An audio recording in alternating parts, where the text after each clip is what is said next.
But elections are won on the margins by a coalition of little things that hit people personally. Trump gets this. He feels your pain in the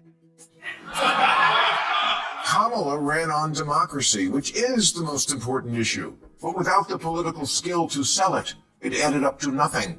Meanwhile, Trump was running on, I'll make the poop go down. He never shut up about bad shower pressure bulbs and low-flow toilets. Now, it reminded me of when Chuck Schumer said in 2016 that for every blue-collar Democrat we lose in western Pennsylvania, we're going to pick up 2 moderate Republicans in the suburbs of Philly, Ohio, Illinois, and Wisconsin. Yeah, how'd that work out? Bill Maher just landed a blunt message on the Democratic Party, one strong enough to set off warning bells, and he's not exaggerating. He compared the dink to former giants like Sears and Playboy, brands that once shaped culture before sliding into irrelevance, and while that sounds harsh, his point is hard to dismiss. Before you tune out, it gets even more striking, because Maher, a longtime voice of liberalism, is warning his own party that elections aren't won through polished speeches about democracy or abstract ideals that play well in college lecture halls. Those messages once mattered, but the ground has shifted. Back in 2016, Chuck Schumer argued that losing blue-collar Democrats in places like western Pennsylvania would be offset by gains among moderate suburban Republicans, a theory that didn't age well. That miscalculation sits at the heart of Maher's criticism. The party has grown so detached from everyday Americans that it's pushing away the voters who once defined it.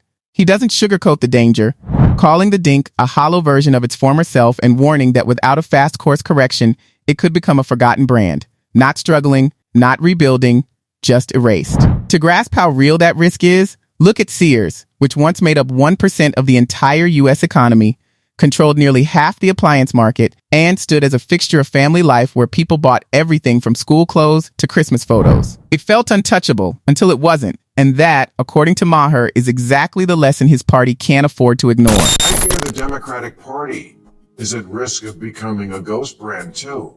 Like Sears, it used to be mighty and ascendant and popular. Sears once accounted for 1% of the entire American economy and 41% of the appliance market, and built the country's tallest tower. Democrats once controlled Congress and the Supreme Court, or at least competitive. But now, even at a time when President Trump is turning 250 years of democracy into jeans shorts.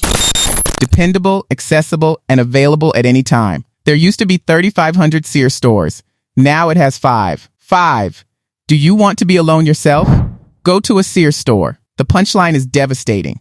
The Democrats are certainly moving in the same way, as Maher can see. They have the lowest rating in 35 years. 63% are unfavorable. That is not a downturn, but a crisis. What happened? Sears had the same experience. They stopped providing services to their customers. They ceased to consider what people actually needed and wanted. Instead, they focused on objectives that seemed distant and unrelated to ordinary Americans who are trying to make ends meet and enjoy their lives. Democrats have their lowest rating in 35 years, 63% unfavorable. What happened? I don't know. What happened to Sears? It used to be synonymous with the American dream because it kept faith with what the customer wanted. Did we love Sears? No, but that was besides the point. You just went. It was like an Avatar movie that sold tools. For 66 years, Playboy magazine been a part of American society. Playboy was hidden under a mattress your father purchased from Sears. Customary. But like Sears, Playboy's importance vanished when they couldn't adapt to changing demands. For the most part, they have become shadows of their former selves, nostalgic memories of the past. Maher believes that their future lies in the Democratic Party's inaction. They are today struggling to win over the same followers who have backed them for generations, despite once being the working-class party and a strong force with broad support. Their messaging is unclear, their goals are scattered, and its relevance is increasingly being questioned. It used to be where your family bought everything, from school clothes to appliances to your family Christmas portrait. Now, Sears is a great place to go if you want to be alone. But you better hurry. Sears used to have 3,500 stores, and now it has 5. Same thing happened to Playboy, except in silk pajamas and a captain's hat.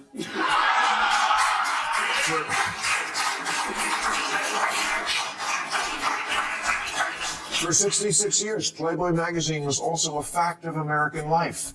Sears sold your father a mattress, and Playboy was what he hid under it.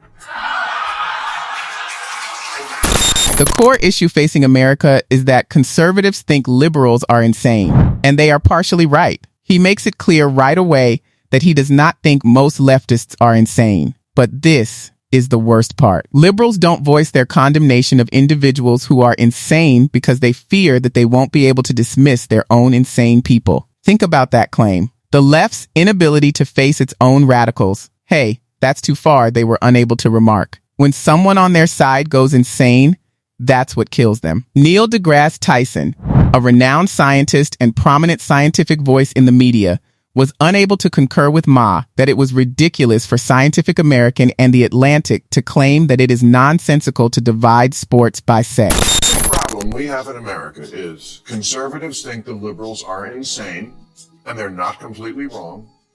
Now, I don't think most liberals are insane, but neither do they make it clear they disapprove of the ones who are, and their cowardice in not marginalizing their own crazies has been their downfall. I couldn't get Neil deGrasse Tyson, a genius scientist and preeminent scientific voice in the media, to agree that it was ridiculous for Scientific American and The Atlantic to be claiming that separating sports by sex doesn't make sense. He thinks that a lot of left-leaning people are so absorbed in awakened dogma that they don't seem to be able to understand logic, facts, or reasoning. Facts are subordinated to feelings.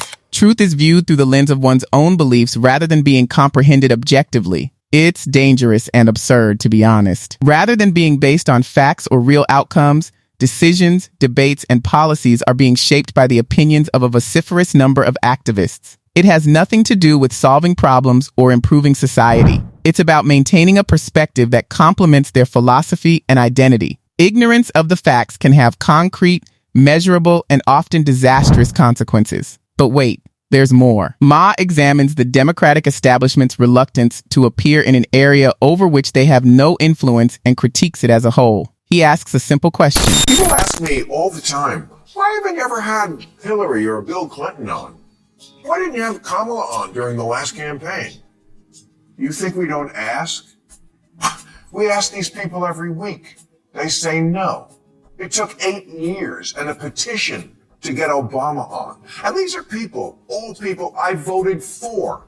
Think about that. They're afraid to come on the show of a guy who voted for. It suggests that they are more comfortable hiding behind managers and prepared remarks than engaging in sincere dialogue with voters. The party no longer believes in its own message or its ability to interact directly with people, as evidenced by this defensive posture. When leaders choose to remain silent instead of communicating honestly, there are real consequences. They erode credibility and public trust. You cannot be a leader if you are too scared to speak. Maher has been warning Democrats for years that Republicans will steal their marijuana. I've been telling Democrats for years the Republicans are going to steal from you as an issue, and now Trump says, we're looking at reclassification and we'll make a determination.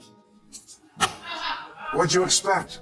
He's the master at winning votes from small groups who are passionate about one issue, picking up a couple percent here, a couple there, until on election night it's YMCA. He focused on issues that were genuinely important to regular Americans: employment, financial security, immigration, and national pride. His fervent comments about them resonated deeply. Abstract debates or cultural trends did not divert him. He directly addressed the concerns of the average citizen and promised to make the country better for them. His youth vote increased by 21%, indicating that all Tide Pod eaters took part. It's not a coincidence. That's known as strategic adaptation. This also holds true for cryptocurrency. By 2024, he had become the contender for cryptocurrencies. In an instant, he was also wealthier than Julius Caesar. Conversely, Biden was the candidate who maintained harmony. He refined his message, focused more narrowly, and more directly addressed the concerns of the broader electorate. That adaptability proved to be crucial. In addition to what he said, voters responded to his readiness to listen, adapt, and meet them where they were. This first first term, he signed an executive order banning TikTok and then got trounced by young voters. So in 24, he campaigned on saving it. And apparently every Tide Pod eater responded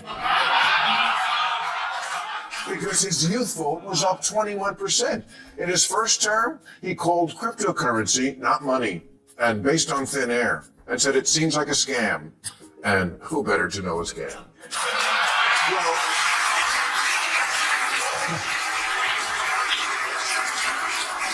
Well, that was then. Now he's on more coins than Julius Caesar. Overnight, he became the crypto candidate as opposed to Biden, the crypt keeper candidate. He presented a clear argument. Innovation thrives when the government steps aside. Democrats used to own Silicon Valley, those dog-gooder liberals from California who wanted to protect the environment. He not only won them over, but during his second inauguration, they were all sitting on stage with him. Chalk up another 1 or 2%. Democrats used to own Silicon Valley. Those California do-gooder liberals who wanted to save the planet. Yeah, right. Trump came along and said, regulations? We don't need no stinking regulations. Not only did he win them over, in his second inauguration, they were all sitting up on the stage with him. There was an entire section that looked like the full range of the autism spectrum. Large firms and startups are fleeing to more welcoming business environments where costs are lower and bureaucracy doesn't inhibit innovation. California was once a center for innovation, but this governmental excess has turned it into a cautionary tale. Elections in the periphery are won by a coalition of minor concerns that directly impact people. And you know what? He talked continuously about specific problems: jobs, economic slowdown, inflation, crime, and border security. He focused his leadership on solutions rather than symbolism. Elections are won on the margins by a coalition of little things that hit people personally. Trump gets this. He feels your pain in the Kamala ran on democracy, which is the most important issue. But without the political skill to sell it, it added up to nothing. Meanwhile, Trump was running on, I'll make the poop go down. He never shut up about bad shower pressure, bulbs, and low-flow toilets. Rather than focusing on the everyday, kitchen table concerns that shape real lives, the party shifted its energy towards symbolic gestures and cultural messaging that played well online but delivered little in the real world. Voters can tell the difference between leadership that gets results and politics that feels like performance. And most Americans don't want lectures, they want solutions. They look for leaders who are practical, flexible, and genuinely paying attention, leaders who understand that sometimes the biggest political issue is whether groceries are affordable or basic services actually work. This week, Maher delivered a sharp and unmistakable warning. Organizations and parties succeed when they listen to the people they claim to represent, and history shows what happens when they don't.